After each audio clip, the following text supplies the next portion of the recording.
राष्ट्रवादी काँग्रेस पक्षाचे 20-22 आमदार यांनी सगळ्यांनी मिळून सुनेत्रा पवार यांची भेट घेतली आहे आणि ते सुनेत्रा पवार यांच्याकडं अजितदादांच्या अपघाताची जी चौकशी आहे ती अगदी वेगवान पद्धतीने व्हावी, या ज्या तपास यंत्रणा आहेत त्या तपास यंत्रणा योग्य प्रकारे करत नाहीयेत आणि DGCAचा जो अहवाल आला 1 महिन्यानंतर तो अहवाल सुद्धा त्रुटीपूर्ण आहे हे सांगण्याकरता या राष्ट्रवादी काँग्रेसच्या 20-22 आमदारांनी सुनेत्रा पवार यांची भेट घेतली आहे। म्हणजे सुनेत्रा पवार यांना आमदारांनी सांगावं लागतंय आणि मग त्या म्हणतायत की आपण सगळे मिळून देवेंद्र फडणवीसांची भेट घेऊ। म्हणजे देवेंद्र फडणवीस मग या प्रश्नाला न्याय देतील। म्हणजे जे रोहित पवारांना कळतंय, जे जय पवारांना कळतंय, जे राष्ट्रवादी काँग्रेस पक्षाच्या सगळ्या आमदारांना कळायला लागलंय, ते सुनेत्रा पवारांना का कळत नाहीये? मान्य आहे त्या दुःखामध्ये असतील, पण आपलं कर्तृत्ववान पती गेलाय त्याचं दुःख निश्चित असेल, पण मग जी चौकशी व्हावी, कुणी हा अपघात आहे मान्य करायला तयार नाहीये, कुणाचीच तशी मनस्थिती दिसत नाहीये आणि सुनेत्रा पवार या स्वतःहून पुढे या अपघाताची चौकशी मागताना त्यावर जोर देताना दिसत नाहीयेत। पार्थ पवार यांचं या विषयावर कुठे तोंड उघडताना दिसत नाहीये। जय पवार मात्र त्या VSR कंपनी जी आहे त्या कंपनीच्या त्या मालकाचा त्या ड्रायव्हिंग सीट विमानाचं पायलटचं त्यावर झोपलेला व्हिडिओ टाकतात। खळबळ माजते समाज माध्यमामध्ये तो व्हिडिओ फार चालतो। म्हणजे किती अक्षरशः बेजबाबदारपणा त्या कंपनीचा आहे हे सगळ्यांसमोर दिसत असताना सुनेत्रा पवार मात्र एवढ्या थंड प्रतिसाद देत आहेत, त्या असा का देत आहेत हे कळायलाच मार्ग देत नाही। म्हणजे त्या का असा थंड प्रतिसाद आहे त्यांचा? म्हणजे जी गोष्ट अगदी सामान्यांना कळते आहे ती त्यांना कळत नाही म्हणावं का? यामागे सत्तेचा मोह किंवा सत्तेमध्ये त्या एवढ्या म्हणजे त्यांना सत्ता प्रिय वाटायला लागली की काय? एवढा सत्तेचा लोभ मनामध्ये आलाय की काय की त्यांना दादांच्या अपघातापेक्षा, त्या चौकशीपेक्षा, म्हणजे दादांच्या त्या अपघातापेक्षा त्यांना सत्ता महत्वाची वाटते की काय असं आता लोकांना वाटायला लागलेलं दिसतंय। माणसं आता कट्ट्यावर बोलू लागली आहेत की हा अपघात नाही, हा खून आहे, इथपर्यंत लोक बोलायला लागली आहेत। आणि आमदारांना सुद्धा असं वाटायला लागलं की रोहित पवार ज्या पद्धतीनं तांत्रिक चुका दाखवतायत, DGCAच्या अहवालामध्ये DGCAचे कर्मचारी जे असतील, अधिकारी असतील, त्यांचं आणि या कंपनीचं VSR कंपनीच्या मध्ये लागे बांधे आहेत आणि त्यामुळे ही चौकशी गतिमान होत नाही अथवा त्यामध्ये त्या कंपनीला मुक्त या आरोपातून मुक्त करण्याचा उद्योग चालू आहे असं रोहित पवारांना वाटतंय। तर मग सुनेत्रा पवारांना असं का वाटत नाही? त्यांनी आता बोलायला हवं की नाही? त्यांनी नक्कीच बोलायला हवं। नाहीतर राष्ट्रवादी काँग्रेस पक्षाचं नेतृत्व जे अजितदादांचं पर्व होतं, आता सुनेत्रा पर्व आहे, ते जर अजितदादांना न्याय देण्यासाठी सक्षम नसेल तर ते सामान्य माणसांच्या साठीचा न्यायासाठी ते लढताना कसं दिसेल? म्हणजे लोकांना असं वाटतंय की दादांना न्याय मिळणार नसेल तर सर्वसामान्यांना न्याय मिळू शकत नाही, अशा लोकांचा आत्मविश्वास वाढायला लागलाय। आणि ही गोष्ट कुठेतरी राष्ट्रवादी काँग्रेस पक्ष अजितदादाच्या पक्षासाठी चांगली गोष्ट नक्कीच नाहीये। आणि सुनेत्रा पवार यांची त्या पक्षावरची पकड ही ढिल्ली झाली की काय हा दुसरा प्रश्न निर्माण होतोय। जर त्यांची पकड आणि नुसती पकड ढिल्ली झाली नाही असं वाटत नाहीये, तर त्यांना म्हणजे त्या पक्षामध्ये जे शाहू फुले आंबेडकरी विचारधारा, ज्या पक्षाची मूळ विचारधारा आहे, त्या विचारधारेशी सुसंगत वर्तन सुनेत्रा पवार यांचं दिसत नाहीये।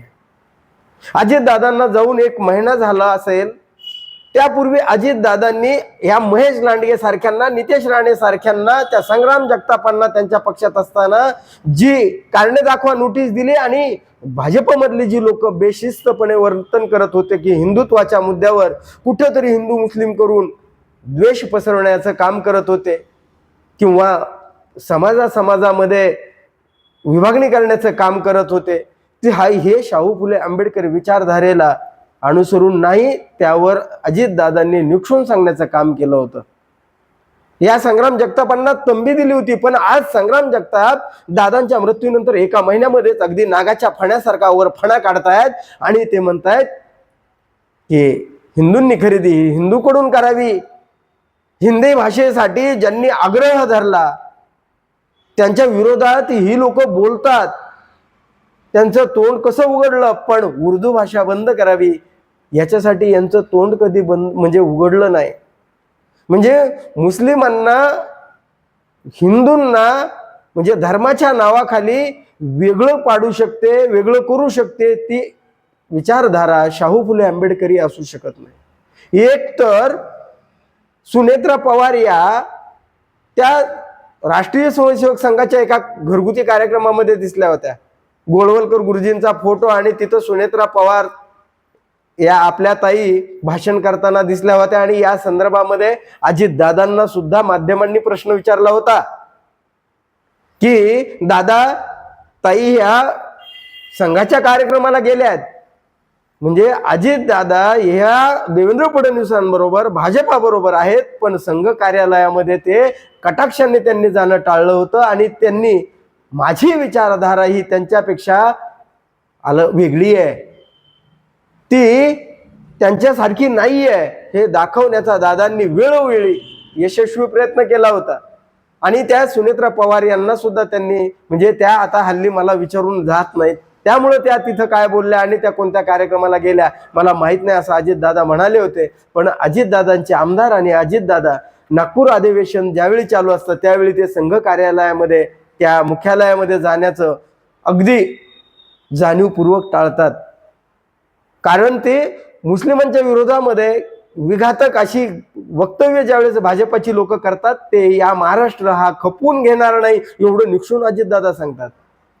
पण मग आता सुनेत्राताई यांची पक्षावरची पकड आता संपली आहे आणि त्यांनी आता कुठेतरी उजवी विचारसरणी सनातनी विचारसरणीच्या नादाला लागून त्यांनी या शाहू फुले आंबेडकरी विचारधारेला फाटा दिलेला आहे का? त्या आता अजितदादांच्या त्या पर्वाचं किंवा अजितदादांच्या विचारावर हा पक्ष चालणार नाही, तर तो देवेंद्र फडणवीसांच्या सल्ल्यानं, देवेंद्र फडणवीसांची मनधरणी करण्याकरता भाजपच्या कलेनं सनातनी विचारांना अनुसरून हा सुनेत्रा पवार यांचा पक्ष चालणार आहे का असं आता एकंदरीतरित्या वाटायला लागलेलं आहे. सुनेत्राताई तुम्ही दुःखात असाल, मान्य आहे, महाराष्ट्र दुःखात आहे, देश दुःखात आहे, अजितदादा गेल्याचं दुःख सगळ्यांना आहे, पण जर अजितदादांच्या विचारांना कुठेतरी मूठ माती देण्याचं काम एक आपल्या स्वपक्षातला आमदार करत असेल आणि तो संघ भाजपाच्या विचारसरणीला अनुसरून वर्तन करत असेल तर त्याला निक्षून सांगण्याचं नव्हे, त्याला पक्षातून हकालपट्टी करण्याचं काम तुम्हाला एक कणखरपणे तुम्हाला ही भूमिका घ्यावी लागणार आहे. नाहीतर पक्षावरची तुमची पकड नाही हे लोकांमध्ये अगोदरच गेलंय की तुम्ही दादांच्या अपघाताच्या चौकशीमध्ये तुम्ही मौन पाळलं, तुम्ही शांत आहात, हे लोकांना सहन होत नाही आहे.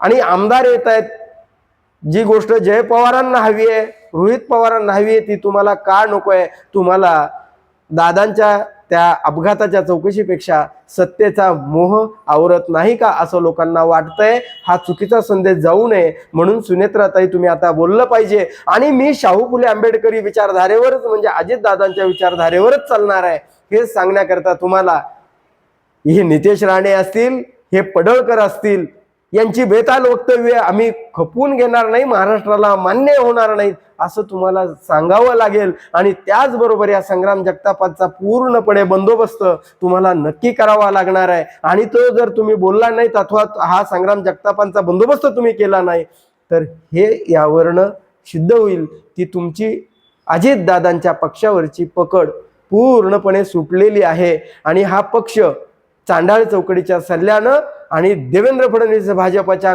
कलेनं आणि सल्ल्यानं हा पक्ष चालतो, तो उजव्या विचारधारेच्या विचारसरणीनुसार चालायला लागलाय आणि त्यानं शाहू आंबेडकरी विचारधारा सोडलेली आहे, असा संदेश महाराष्ट्रामध्ये नक्की जाऊ शकतो. म्हणून तुम्हाला आता या विषयावर मौन ठेवता येणार नाही, तुम्हाला बोलावंच लागणार आहे. याविषयी तुम्हाला काय वाटतं? ताईंनी बोलायला हवं की नाही? याविषयी तुमचं काय मत आहे कमेंट करून जरूर सांगा. आणि हा व्हिडिओ जर आवडला तर लाईक आणि शेअर करायला विसरू नका. धन्यवाद. जय महाराष्ट्र.